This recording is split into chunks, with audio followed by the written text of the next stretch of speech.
પરંતુ એવી ચર્ચા છે કે 400 કિલો સોનું અને 50 કરોડ કરતાં વધારે રોકડા મળ્યા છે। ઉપરાંત આ મહેન્દ્ર શાહ છે એ કાળા નાણાંને ધોળા કરવાનું આખું એક કૌભાંડ પણ ચલાવતો હતો। પરંતુ એક એવી ચર્ચા અત્યારે બજારની અંદર છે કે એક રાજકારણીની સાથે આ મહેન્દ્ર કાળિયાનું કંઈક બગડ્યું અને એને કારણે આ એટીએસે દરોડા પાડવાની હિંમત કરી, એવી અત્યારે ચર્ચા છે।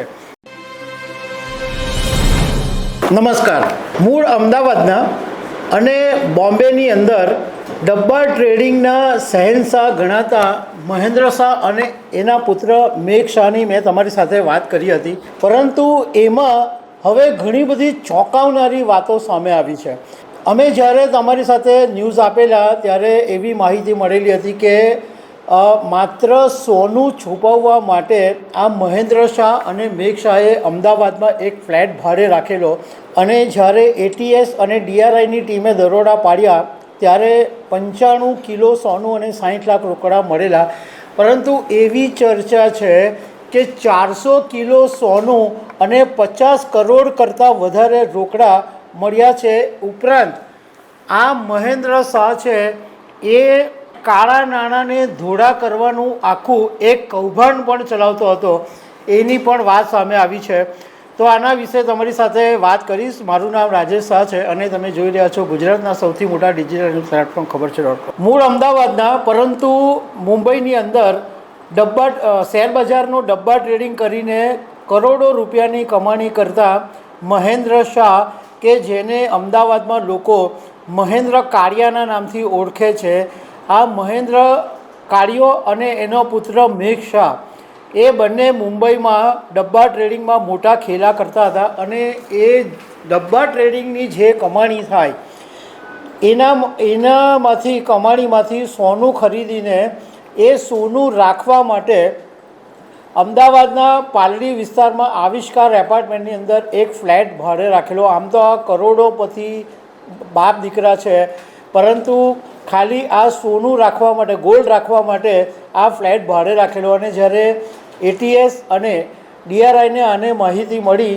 તો લગભગ 4-5 દિવસના વોચ પછી એની દરોડા પાડવામાં આવ્યા।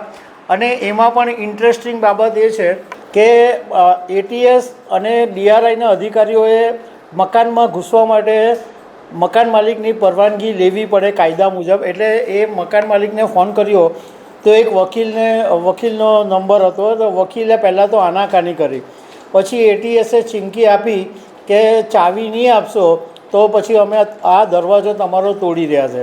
તો વકીલે પછી એક બીજા વકીલના મારફતે ચાવી મોકલાવી અને નવાઈની વાત એ છે કે આ મહેન્દ્ર કાળિયાની છોકરી છે એ આ જ ફ્લેટના ઉપર રહેતી હતી અને એની પાસે ચાવી હતી।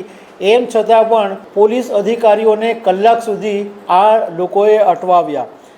એ પછી જ્યારે દરવાજો ખોલ્યો તો અધિકારીઓ ચોંકી ગયા હતા અને પહેલાં એવી વાત સામે આવેલી કે આ ફ્લેટમાંથી 95 કિલો સોનું અને 60 લાખ રૂપિયા રોકડા મળ્યા। પરંતુ અત્યારે એવી ચર્ચા છે કે 400 કિલો સોનું અને લગભગ 50 કરોડ રૂપિયા કરતાં વધારેની રકમ મળી છે।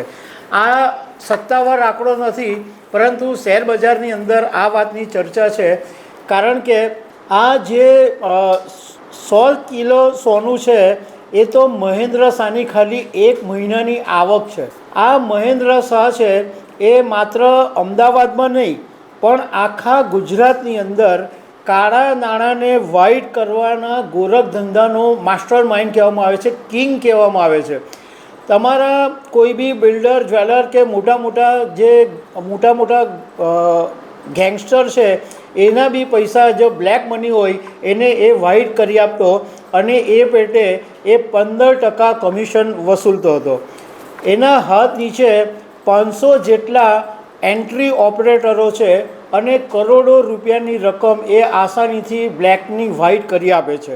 હવે આની આખી જે મોડેસ ઓપરેન્ડી એવી હતી કે એણે આ જે 500 જેટલા એન્ટ્રી ઓપરેટરોને રાખેલા એ કોઈ પણ બેંકોમાં જઈ અને કોઈકના નામે ખાતા ખોલાવી દે, દસ્તાવેજોને પુરાવા અને બધું આપીને, અને આ મહેન્દ્ર શાહ એ રોકડ રકમ આ એન્ટ્રી ઓપરેટરોને આપે અને એન્ટ્રી ઓપરેટરો એ જે ખાતા ખોલાવ્યા હોય એ ખાતામાં જઈને રૂપિયા નાખે અને એ રૂપિયા નાખે એ પછી પેલો મહેન્દ્ર શાહ એ રૂપિયા ઉપાડીને પછી જે વ્યક્તિને જરૂર હોય એને વ્હાઇટ કરી આપે.